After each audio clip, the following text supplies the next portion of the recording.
Assalamualaikum warahmatullahi wabarakatuh. Waalaikumsalam warahmatullahi wabarakatuh. Waalaikumsalam warahmatullahi wabarakatuh.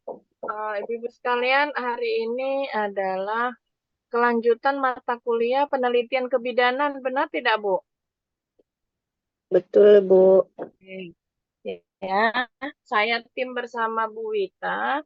Di sini 1 jam ke depan saya akan menyampaikan materi tentang desain penelitian kebidanan, ya. Nah, sebenarnya konsepnya ini hampir sama, Bu, dengan metode penelitian gitu. Hanya saja di sini kita lebih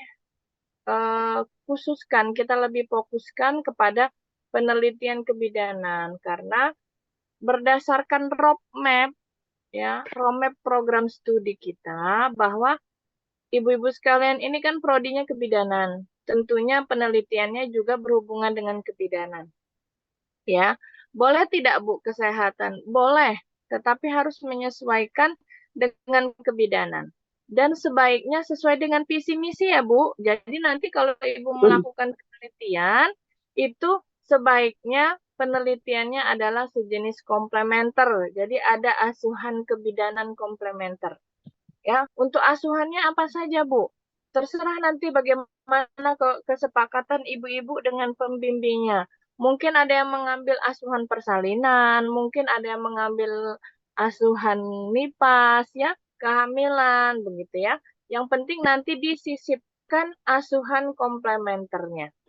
Misalnya ada juga yang melakukan penelitian untuk bayi juga boleh, ya. Nanti ada komplementernya, misalnya ada pijat bayi, aromaterapi, dan yang lain-lain.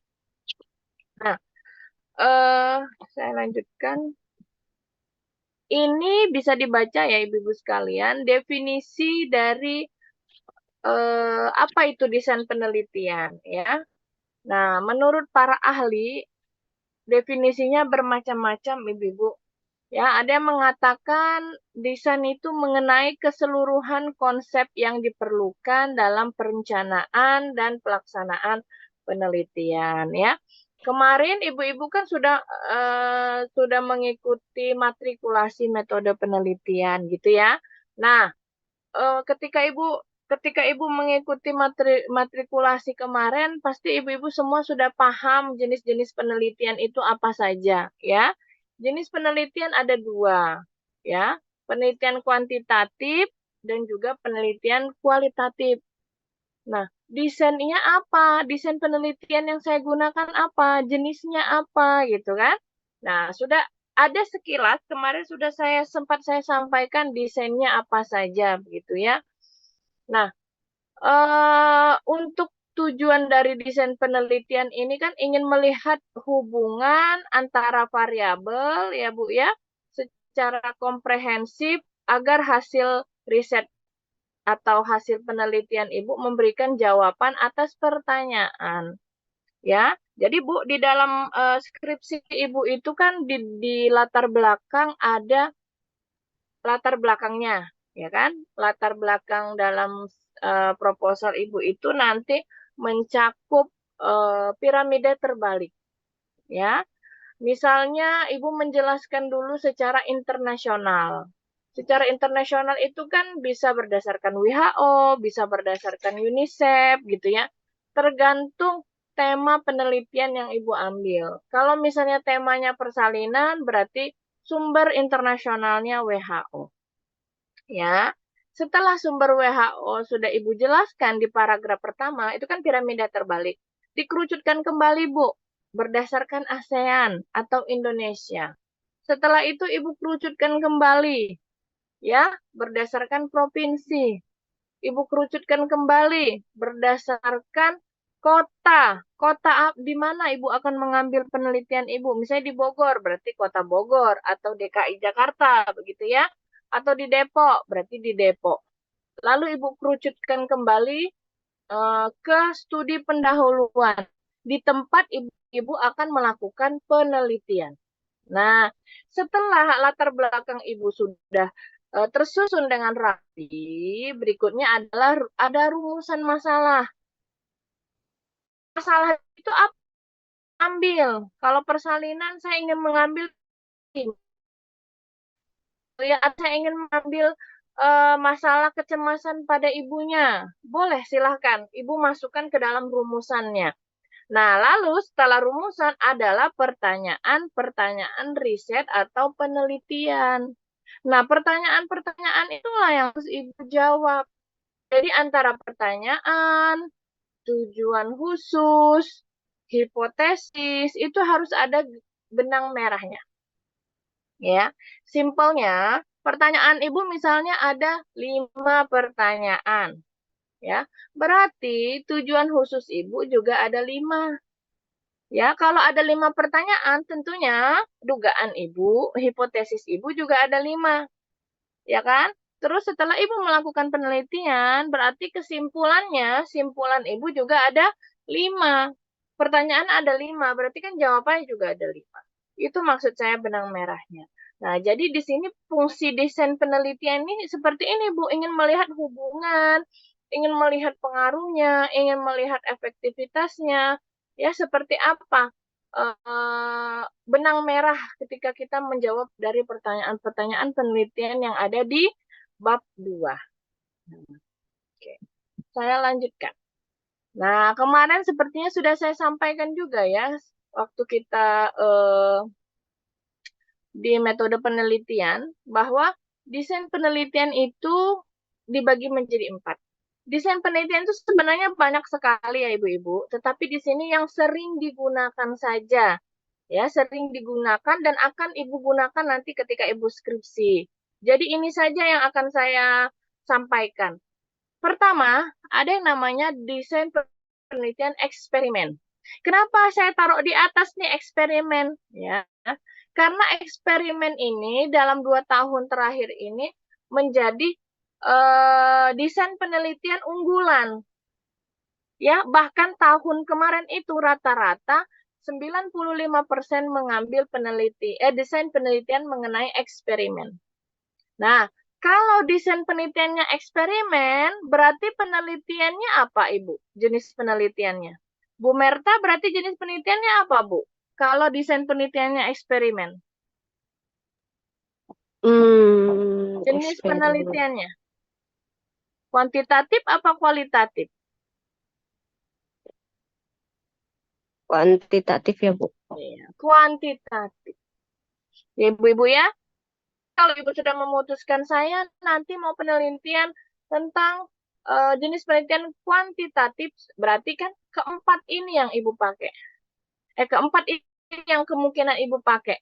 Eksperimen, survei, longitudinal, sama studi kasus. Ya, nah berikutnya survei. Survei ini bisa Bu dipakai untuk penelitian kualitatif. Ya, jadi dia berbentuk survei dan biasanya survei ini harus menggunakan kuesioner. Ya, rata-rata menggunakan kuesioner Bu survei ini. Tapi ada juga yang tidak menggunakan kuesioner, tetapi Bu, survei ini populasinya harus banyak. Ya, beda dengan eksperimen. Kalau eksperimen kurang dari 30 itu masih bisa dimaklumi. Karena apa? Karena eksperimen itu melakukan ada perlakuan. Jadi ada perlakuan. Jadi dia mempraktekkan sesuatu, kita lihat seperti apa hasilnya, ya. Kalau survei ini tidak. Survei ini kita hanya survei berdasarkan instrumen kuesioner yang sudah kita gunakan. Kadang-kadang juga survei ini dia berbentuk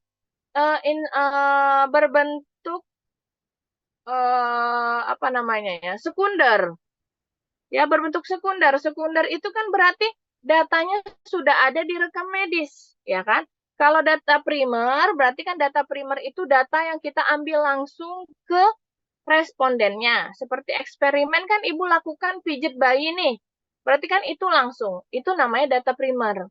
Data sekunder kita ambil dari orang ketiga atau sejenis rekam medik. Nah, kalau survei ini dia harus banyak, Bu. Supaya hasilnya lebih representatif dibandingkan eksperimen. Begitu. Bukan berarti ibu-ibu tidak boleh mengambil desain penelitian survei ya, tetapi saya sarankan populasinya, sampelnya itu harus banyak, paling tidak 100 responden. Nah, Berikutnya adalah desain penelitian longitudinal ya. Dengan kita lihat aja kata-katanya long, gitu kan? Long itu berarti kan panjang, Bu. Nah, kalau ini sebenarnya penelitian ini eh, bukan tidak disarankan untuk ibu-ibu ya, tetapi membutuhkan waktu yang lama. Sedangkan ibu-ibu kan hanya kuliah 1 tahun dan tidak mungkin penelitian longitudinal ya. Tetapi tidak apa-apa Bu, saya jelaskan ke ibu-ibu, tentunya ini nanti bisa dipakai di tempat ibu kerja, ya kan? Nah, harapannya kalau ibu bekerja di puskesmas, rumah sakit, harapannya ibu tetap melakukan riset walaupun hanya riset kecil. Longitudinal ini Bu berkelanjutan Bu, ya. Misalnya dalam waktu rentang 6 bulan, setelah selesai ibu lanjutkan lagi 6 bulan seterusnya. Ya, kenapa penelitiannya dilakukan secara terus-menerus? Karena kadang hasilnya tidak sesuai dengan apa yang kita inginkan. Makanya dilakukan terus-menerus. Ya. Tidak menutup kemungkinan nanti ibu-ibu mengambil S2. S2 itu biasanya longitudinal juga, Bu. Jangka waktunya lama. Ya, bisa 2 tahun, bisa 1 tahun lebih penelitiannya. S3 juga sama. S3 itu saya penelitiannya 4 tahun.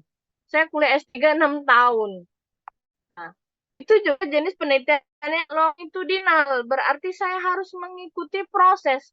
Waktu itu, waktu saya S3, saya penelitiannya mengenai prestasi mahasiswa dengan metode bedside teaching. Nah, berarti kan ketika saya melakukan penelitian, saya benar-benar ada pada situasi mahasiswa praktek. Praktek di rumah sakit, praktek di puskesmas. Jadi saya benar-benar harus mengikuti mereka praktek. Sedangkan jadwal praktek itu kan biasanya di semester 2. Jadi kan saya harus menunggu nih. Lalu nanti evaluasinya saya harus menunggu tahun depan ketika mereka sudah semester 4. Ya kan? Nah, itu namanya penelitian longitudinal. Berikutnya desain penelitian studi kasus ya. Studi kasus ini hampir sama kayak komprehensif Bu sebenarnya.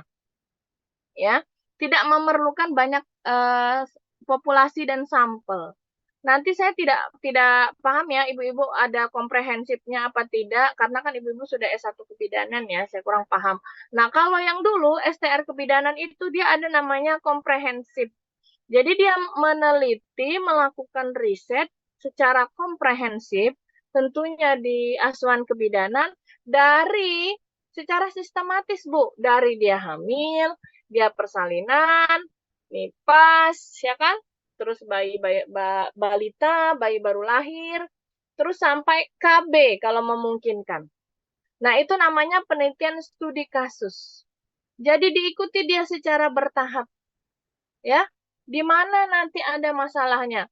Bisa jadi masalahnya ada di kehamilan, bisa jadi nanti masalahnya ada di persalinan, bisa ada masalahnya di nipas. Nah, masalah ini bagaimana cara mengatasinya? Itu namanya studi kasus. Ya kan, kalau masalahnya di kehamilan, berarti bisa diselesaikan mungkin dengan asuhan komplementer. Masalah di persalinan, mungkin bisa diselesaikan dengan asuhan komplementer. Ya. Nah, jadi keempat desain ini yang biasanya digunakan ya, tetapi memang yang sering digunakan adalah penelitian eksperimen. Kalau misalnya nanti ada yang bertanya, boleh Bu dipotong saja. Nah, oke, next. Nah, berikutnya ini desain penelitian eksperimen. Jadi desain penelitian eksperimen itu dibagi lagi Bu, ya. Desain penelitian eksperimen dibagi menjadi 3. Biasanya kita sebut dengan pendekatan. Nah, misalnya tadi Bu Merta ingin meneliti sesuatu. Terus di bab 4-nya dia jelaskan jenis penelitian ini adalah jenis penelitian kuantitatif dengan penelitian eksperimen dengan pendekatan yang mana? Pertama, pendekatan pre-eksperimen. Kedua, pendekatan quasi-eksperimen. Atau ketiga adalah true experiment research design. Yang mana biasanya? Ya, jadi ketiga hal ini biasanya disebut dengan pendekatan. Jadi turunan dari desain penelitian. Ya, jadi desain penelitian ini ada jenis-jenisnya lagi. Nah, jenis-jenisnya yang pertama ada desain penelitian pre-eksperimen. Ya, pre-eksperimen itu biasanya dia penelitian yang tidak ada pretest sama posttestnya. Ya, kita tidak melihat sebelum atau sesudahnya. Ya, misal tadi Bu Merta melakukan penelitian pengaruh pijat bayi terhadap pola tidur. Jadi Bu Merta cuman saya lakukan pijat bayi dengan 20 bayi, ya gitu. Saya lihat bayinya tertidur pula setelah saya pijat. Itu pre-eksperimen, Bu. Jadi ibu tidak melihat nih sebelumnya si bayi ini ada masalah atau tidak melihat. Itu pre-eksperimen. Ya, jadi desainnya masih sangat sederhana.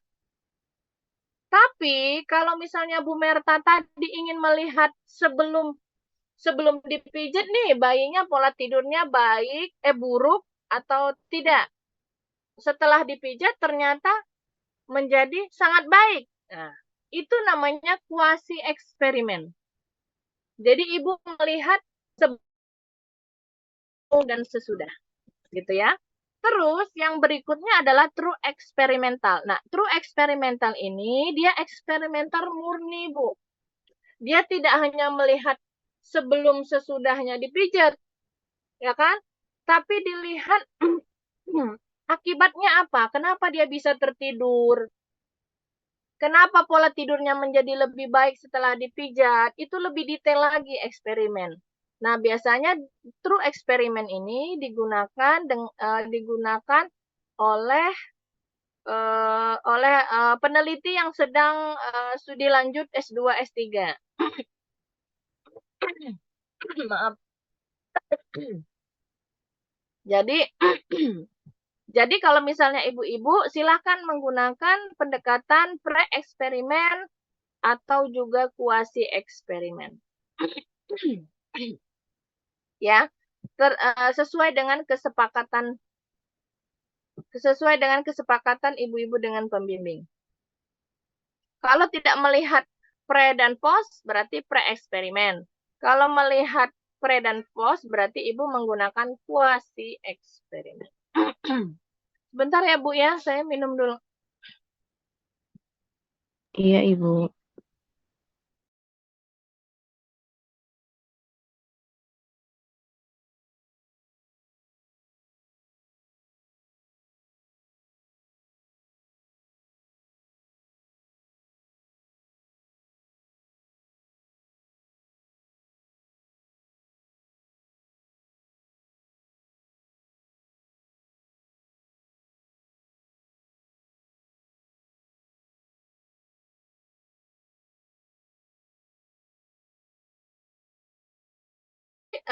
Untuk desain eksperimen sudah paham ya Ibu-ibu? Mudah-mudahan sudah paham. Nanti kalau mau ditanyakan silakan.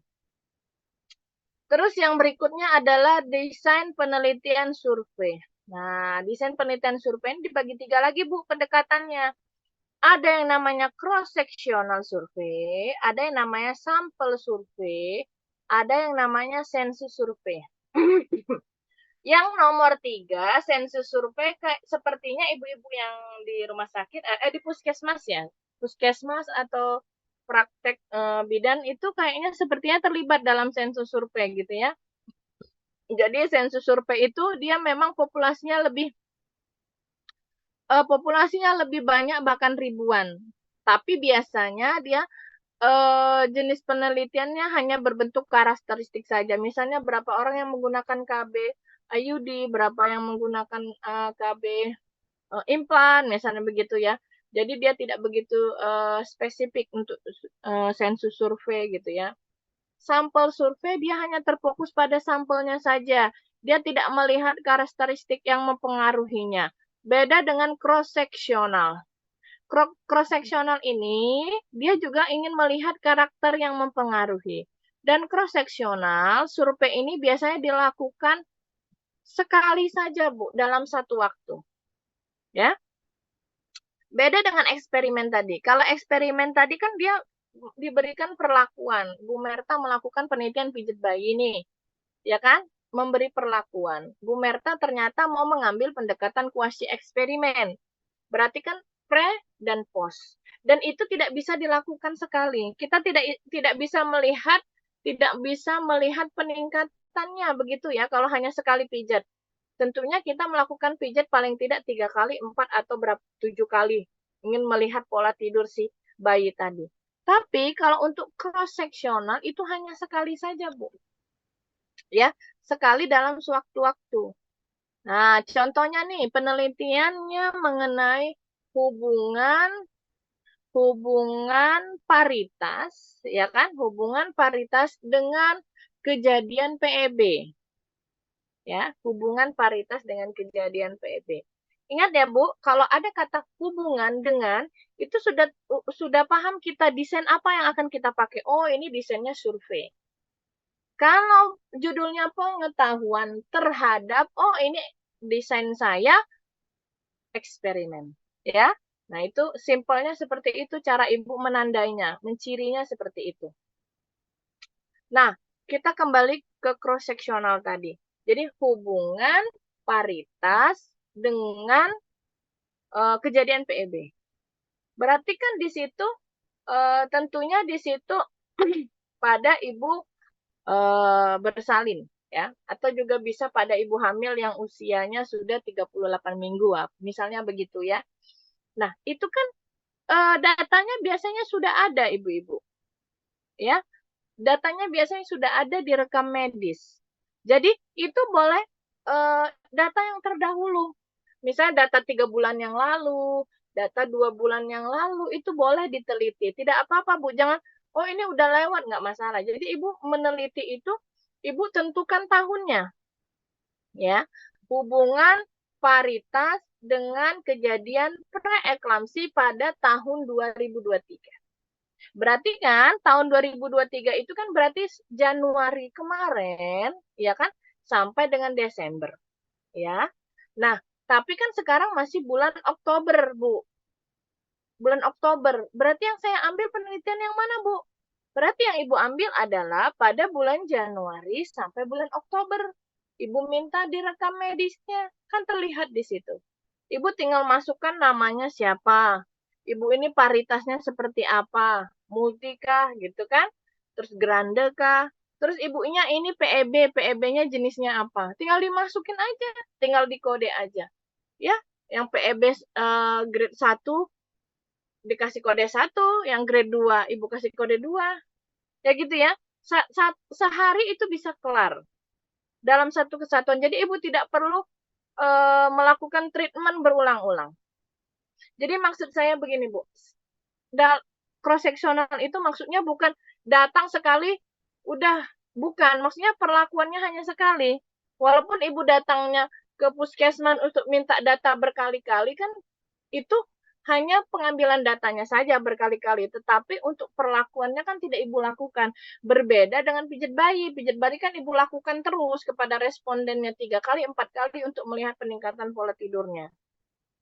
Ya, nah itu bedanya eksperimen sama dengan penelitian survei. Ya, masih boleh tidak Bu untuk penelitian dengan pendekatan cross seksional nih? Masih boleh Bu, masih boleh. Tapi saya lebih menyarankan sampel Ibu itu harus 100.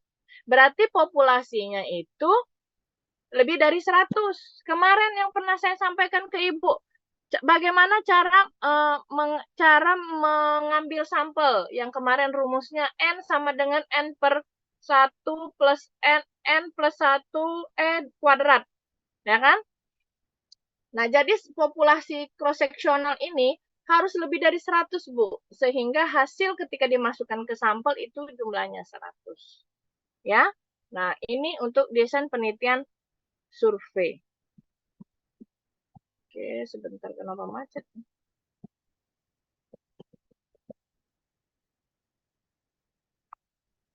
Kenapa macet?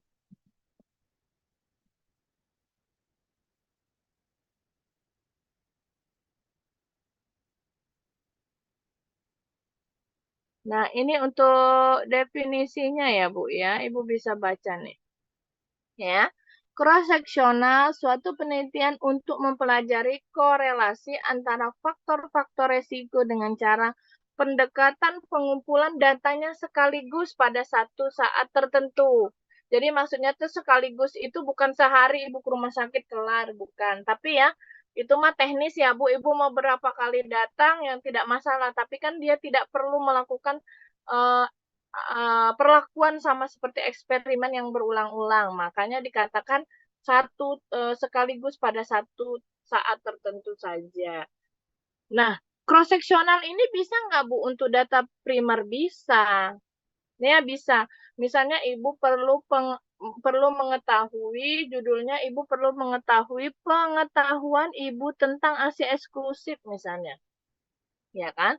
Nah, pengetahuan itu kan tidak perlu berulang-ulang juga disampaikan. Cukup Ibu tanya seperti apa, boleh cross-seksional. Tapi alangkah baiknya itu penelitian eksperimen. Jadi tidak sekali saja Ibu memberikan penyuluhan setiap minggu. Jadi kita benar-benar tahu peningkatannya. Ya, tetapi kalau misalnya Ibu mau cross-seksional aja, Bu, saya pengen tahu pengetahuannya hanya tidak begitu mendalam, ya tidak apa-apa. Silakan saja untuk kesepakatan dengan pembimbingnya. Ya.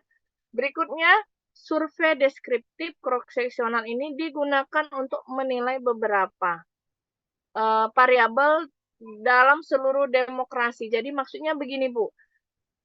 Cross-seksional ini kan Ibu ingin meneliti tentang paritas misalnya dengan PEB.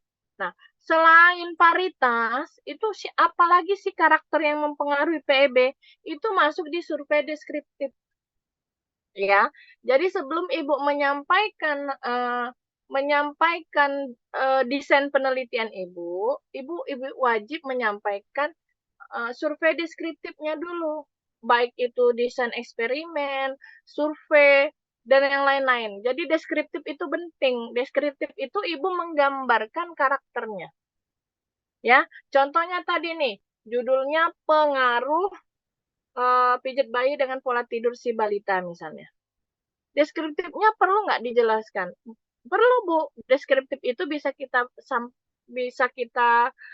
katakan namanya distribusi frekuensi. Jadi Ibu harus menjelaskan tuh di situ jumlah balitanya berapa, ya kan? Pola tidurnya rata-rata berapa? Itu namanya survei deskriptif. Ya kan? Usianya berapa? Gitu. Itu namanya survei deskriptif. Ya, jadi setiap poin-poin desain yang Ibu sampaikan itu harus dan wajib ada deskriptifnya. Yang Ibu jelaskan di awal itu deskriptifnya. Nah, ini yang tadi ya, desain longitudinal ya, Bu. Penelitian menggunakan data rentang waktu yang sangat panjang. Ya, jadi peneliti dapat pula dipahami sebagai perpanjangan penelitian survei yang bersifat periodik. Survei dilakukan 2 kali dengan rentang waktu tertentu. Teknik pengumpulan data penelitian biasanya menggunakan kuesioner atau interview terstruktur.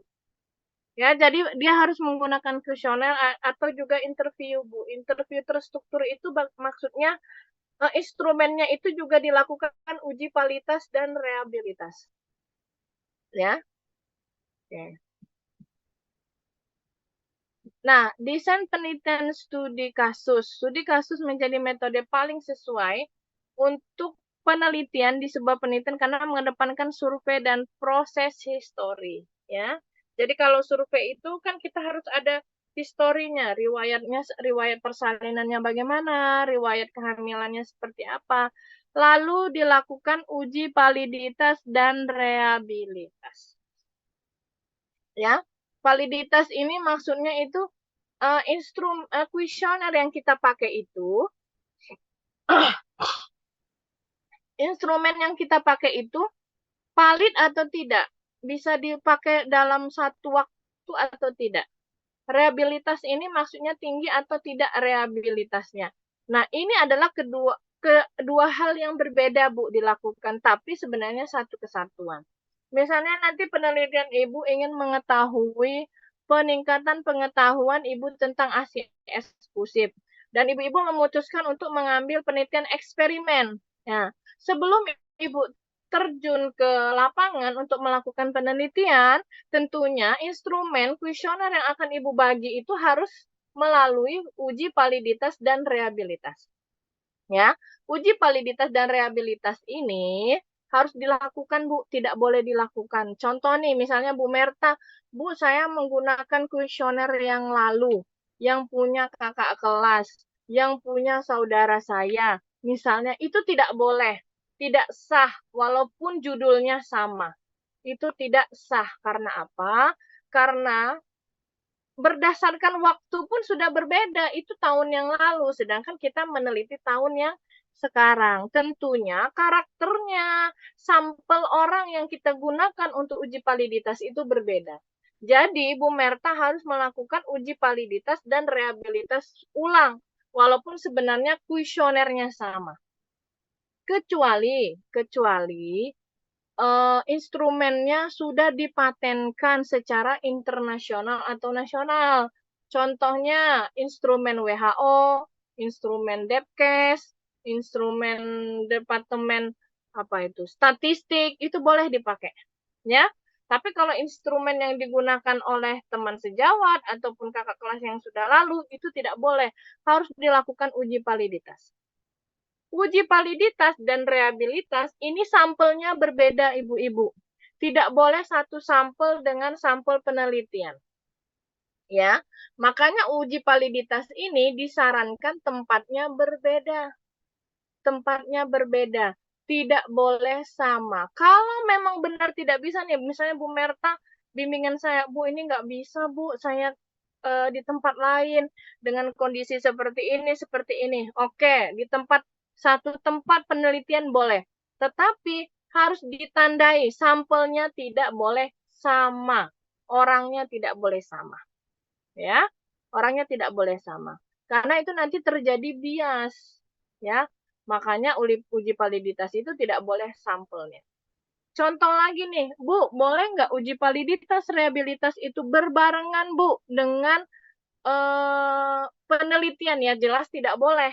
Karena setelah Ibu melakukan uji validitas, misalnya Ibu penelitiannya tentang remaja, tentang nyeri haid menstruasi, Bu Merta membagi itu kuesioner yang sudah Ibu buat ke mereka untuk uji validitas dan rehabilitas.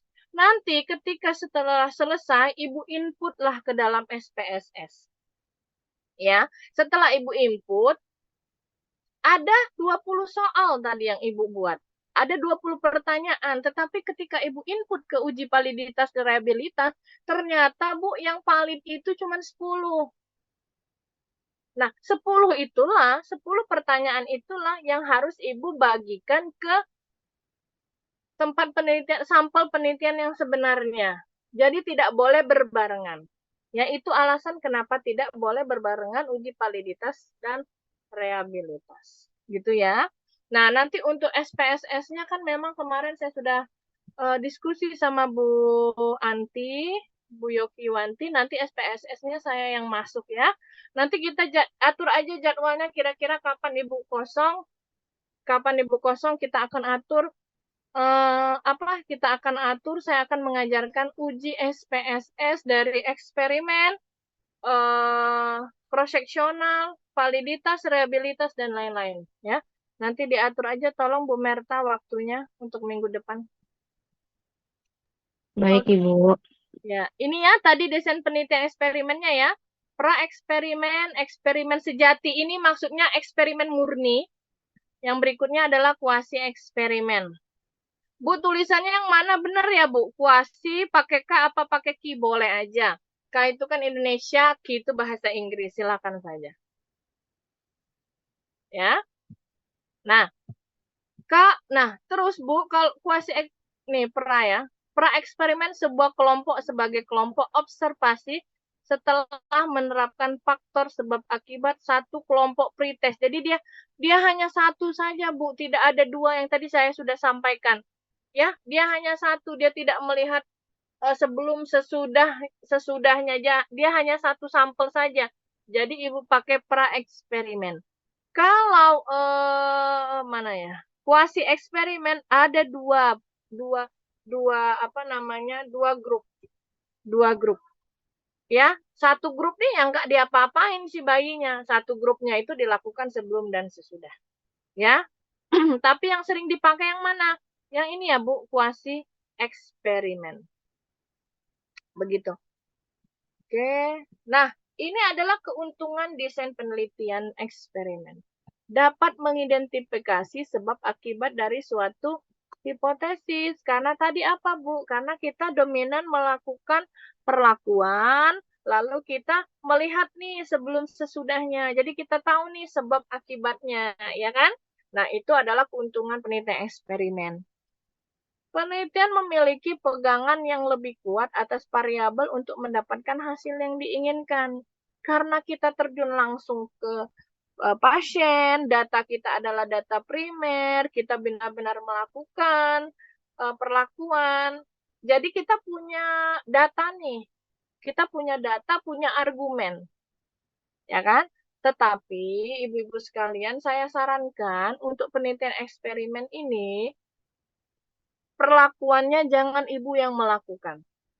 Saya sering berulang-ulang mengatakan seperti itu. Maksudnya begini, Bu Merta melakukan pijat bayi, ya kan?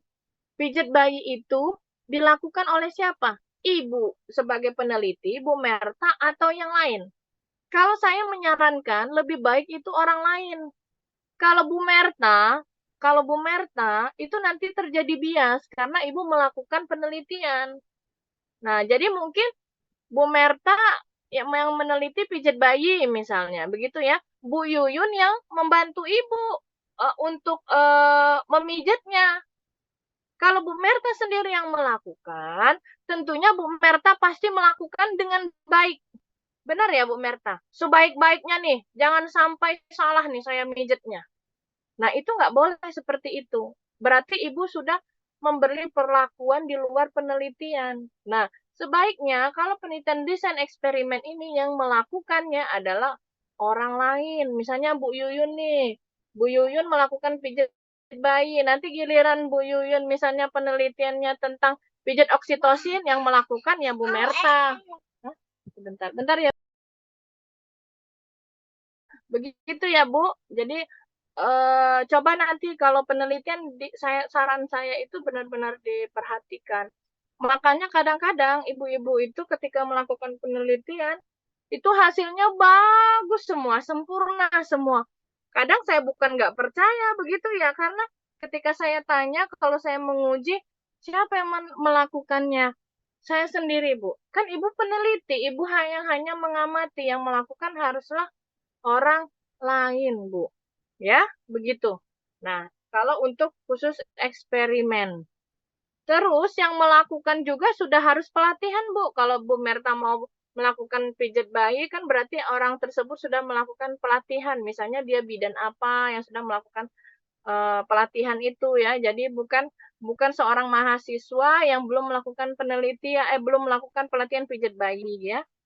Terus berikutnya hasilnya itu lebih spesifik, jelas lebih spesifik dia, karena kan ada perlakuan, terus kita melihat sebelum dan sesudah, sebab akibatnya hasilnya seperti apa, apakah sesuai dengan hipotesis atau tidak, makanya hasilnya lebih spesifik. Berikutnya adalah meminimalkan adanya risiko variabel tidak saling berhubungan dengan adanya pembauran dalam hasil penelitian. Nah, ini tadi yang saya sampaikan, dia meminimalkan risiko hubungan antara variabel kalau ibu-ibu tidak melakukan sendiri. Ya, jadi perlakuannya itu ibu lakukan, bukan ibu yang melakukan, tapi orang lain yang melakukan. Nah, itu lebih meminimalkan, Bu, minimalisirkan keadaannya. Jadi tentunya kalau misalnya Bu Merta yang melakukan pasti sebaik-baiknya Ibu lakukan gitu ya. Sama seperti penelitian misalnya penyuluhan, ya kan?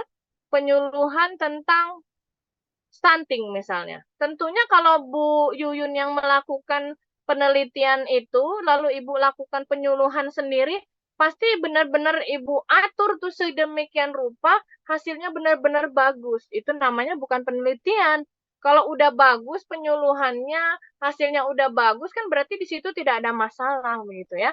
Nah, jadi nanti kalau misalnya penelitiannya juga tentang penyuluhan atau pendidikan kesehatan, sebaiknya juga orang lain yang melakukan. Begitu ya. Ini adalah untuk desain eksperimennya. Terus yang berikutnya, kenapa ini?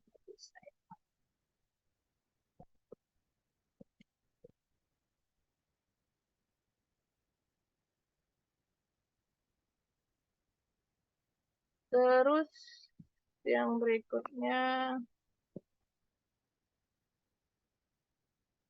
ya ini kelemahannya ya, Bu.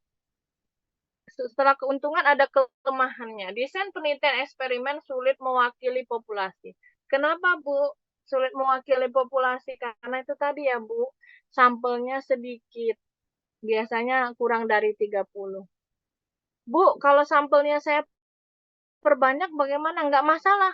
Kalau tenaga ibu banyak yang melakukan pijat bayi, misalnya bukan hanya Bu Yuyun saja, misalnya yang melakukan ya, banyak melibatkan teman-teman yang lain, begitu melibatkan Bu Gita, Bu Siti Halimah, terserah. Itu lebih baik gitu, Bu. Saya maunya 50, oke nggak apa-apa. Tenaga saya banyak Bu yang ingin membantu, silahkan itu lebih baik nanti hasilnya ya. Sering tidak memungkinkan untuk membuat tempat alami yang diinginkan oleh pihak peneliti. Kelemahannya begitu, Bu. Kalau ibu melakukan sendiri, jadi sifatnya nggak alami. Sudah ibu merta modifikasi nih. Saya kan penelitian nih. Jadi hasilnya harus lebih baik nih. Gimana caranya nih? Saya lakukan pijat dengan semaksimal saya, dengan baik ya. Nah, itu sudah tidak alami lagi, gitu ya. Itu untuk kelemahannya. Ini adalah keuntungan desain penelitian survei. Ya, keuntungannya bisa dilakukan kapan saja karena dia tidak ada perlakuan ya kan, sesuai dengan kebutuhan, datanya lebih lengkap, datanya lebih rinci ya karena biasanya ada di rekam medis ya. Sering menghemat waktu, biaya dan tenaga. Karena biasanya penelitian survei ini berbentuk sekunder saja. Ibu datang ke rekam medik, ya kan ketemu penanggung jawabnya, ibu kasih aja tuh kue misal satu pack udah menghemat biaya ya, kalau kita mengatakan biaya. Tapi kalau melakukan penelitian eksperimen, misalnya ibu sampelnya 30, ibu lakukan pijat bayi. Ya, biasanya tidak mungkin kita tidak memberi apa-apa ya, Bu. Ya kan? Biasanya kita membeli apa ya, misalnya sembako dan lain-lain dan memang biayanya lebih besar begitu ya. Dan juga butuh waktu serta tenaga kalau itu tadi eksperimen. Tapi kalau survei penelitian survei dengan cross seksional dia lebih hemat lah dari segi waktu, biaya dan juga tenaga. Tapi kekurangannya, data tidak dapat mewakili semua komposisi. Kenapa, Bu? Karena ya, Bu, maaf ya, Bu, kalau di dalam rekam medik itu, kalau biasanya itu bagi yang penanggung jawabnya itu jeli, detail, biasanya dia menyimpan dengan baik yang kita butuhkan. Tapi mungkin ada beberapa yang tidak menyimpan dengan baik. Atau ada juga yang rumah sakit tidak mau, Bu, boleh mengambil data ini. Tapi yang data yang khusus ini kami tidak bisa berikan ya, Bu. Nah, itu kelemahannya. Ya kan? Jadi dia tidak bisa mewakili apa yang ibu-ibu pengen cari, yang pengen ibu lakukan perbandingan, penelitian gitu kan. Nah, akhirnya akhirnya ibu-ibu cari rumah sakit yang lain. Ya, untuk mewakili apa yang mau ibu cari. Nah, itu biasanya kekurangannya seperti itu. Ya. Terus yang berikutnya adalah keuntungan desain penelitian longitudinal. Biasanya keuntungannya ini dia subjeknya itu harus real time. Seperti saya sampaikan tadi, Bu. Saya penelitian S3 saya mengenai metode bedside teaching kepada mahasiswa kebidanan. Berarti kan saya harus real time, Bu. Ya kan? Tempatnya juga harus real. Di mana di rumah sakit benar-benar pada saat mereka praktek. Dan mereka benar harus dilihat satu persatu. Ya kan, apa yang mereka lakukan. Ya, apakah sesuai dengan daftar tilik? Harus dilihat satu persatu. Sehingga kita bisa tahu nih, oh kelemahannya Bu Merta kemarin waktu ujian Gadar nih di sini. Oh ternyata Bu Merta pas ujian Gadar sama saya kemarin, Bu Merta nilainya kecil nih pada bagian apa nih? Misalnya, terlihat nih, ya, apa di soft skill-nya, apa di hard skill-nya, kelihatan. Itu keuntungan longitudinal. Kenapa sedetail-detailnya dicek? Ya, karena dia kan waktunya panjang, ya. Jadi dia tidak masalah dengan waktu. Sehingga kita bisa melihat lebih dalam nih hubungan sebab akibatnya. Itu keuntungan longitudinal. Nanti bisa Ibu lakukan ketika Ibu-ibu mengambil S2 ataupun S3 ya. Nah, ini kelemahannya. Ya, memakan waktu, seringkali mahal benar. Seringkali mahal sehingga memerlukan komitmen.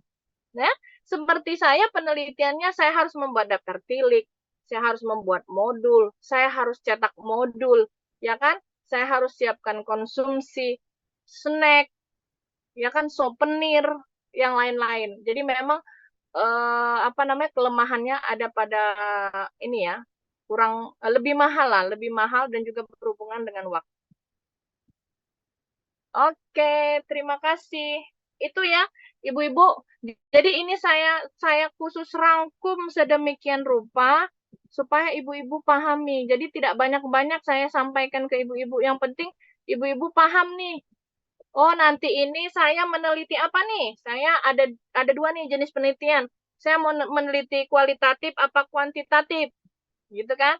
Oh, saya mau meneliti kuantitatif. Oh, berarti desain penelitian saya eksperimen bisa, survei bisa, studi kasus bisa. Tetapi yang lebih sering digunakan adalah eksperimen dan survei. Tetapi ternyata pembimbing saya maunya kualitatif. Ah, udah biasa kuantitatif, saya mau kualitatif aja. Desain penelitian apa nih yang cocok? Oh, ternyata desain penelitian kualitatif yang cocok adalah survei dengan cross-seksional. Silahkan saja. Ya, lalu ketika ibu-ibu sudah menentukan desainnya, oh saya menentukan pendekatannya. Pendekatannya apa aja? Pre-eksperimen, kuasi, atau apa? Oh, saya mau ngambil kuasi eksperimen. Udah jelas tuh, udah jadi tuh. Ya, bab 4 ibu udah jadi. Kuantitatif, desainnya eksperimen, kuasinya, pendekatannya kuasi. Udah jadi tuh bab 4 ibu. Nanti tinggal apa analisanya. Kalau kuasi eksperimen, analisanya apa yang saya pakai. Kalau pre-eksperimen, analisanya apa yang saya pakai. Ya, kalau cross-seksional, analisanya apa yang saya pakai. Nanti itu. Nanti saya akan sampaikan ke materi SPSS. Begitu ya, ibu-ibu sekalian. Mudah-mudahan bisa dipahami ya, Bu. Karena ini sudah saya rangkum sedemikian rupa untuk dipahami. Insya Allah dengan PowerPoint ini ibu-ibu bisa memahami untuk bab 4 pada proposal ibu-ibu nanti. Ada yang mau ditanyakan? Silakan, Bu. Ibu mau nanya, Bu. Silakan. Bu Gita. Kan tadi kata Ibu kalau yang judulnya seperti pengaruh pijat bayi itu kan nggak boleh si peneliti yang melakukan ya, Bu ya. Ya, Bu. Ya, Nah, baiknya, Bu. Baiknya. Iya. Kalau untuk seperti contohnya efektivitas aromaterapi untuk mengurangi kecemasan pada saat pemasangan IUD itu gimana, Bu? Aromaterapi ya? Iya. Aromaterapi. Jadi ibu cuma pasang aromaterapi, nggak apa-apa sih Bu kalau aromaterapi. Kan ibu cuma apa namanya? Itu yang aromaterapi siapa Bu yang apa namanya? Melakukan dia di tempat itu ya, di tempat praktek ya. Sebelum Di dia rumah sakit contohnya. ya Di rumah sebelum dia sakit IUD gitu ya, ada aromaterapi Iya. gitu ya. Oh, nggak apa-apa itu Iya. Bu. Nggak apa-apa. Terus kalau untuk apa tadi desain penelitiannya sebaiknya kalau efektivitas aromaterapi itu pra-eksperimen itu bisa nggak sih Bu? Apa harus kuasi eksperimen? Boleh sih. Oh boleh. Berarti satu kelompok ya Bu. Tapi itu nggak apa-apa sih Bu, Prabu. Karena kan Ibu nggak melihat sebelumnya kan. Iya. Ibu kan cuma mau melihat si Ibu itu tenang nggak untuk menghadapi apa pemasangan IUD gitu kan Bu ya? Iya. Iya, nggak apa-apa sih kalau menurut saya. Kalau Nah, menurut terus kalau misalkan nih kita udah ngambil pra-eksperimen, terus bisa pakai yang one group atau harus one group kontrol aja, group gitu? nggak apa-apa one Oh, group. one group Bu, aja. kalau ibu mau Oh, dua berarti nggak. grup, kalau ibu mau dua grup, yang satunya itu nggak ibu lakukan, berarti kalau mau one group, Bu, berarti yang satunya apa nama ibu berikan aromaterapi gitu ya. Yang Iya. satunya enggak diapa-apain satunya, maksudnya enggak dikasih aromaterapi langsung pasang IUD. Berarti Bu desainnya spray, desainnya pakai aja yang kuasi. Berarti yang kuasi. Oh iya. Iya. Iya, Bu.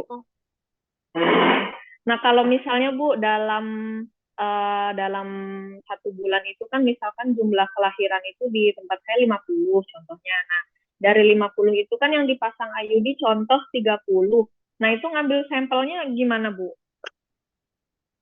Ngambil sampelnya.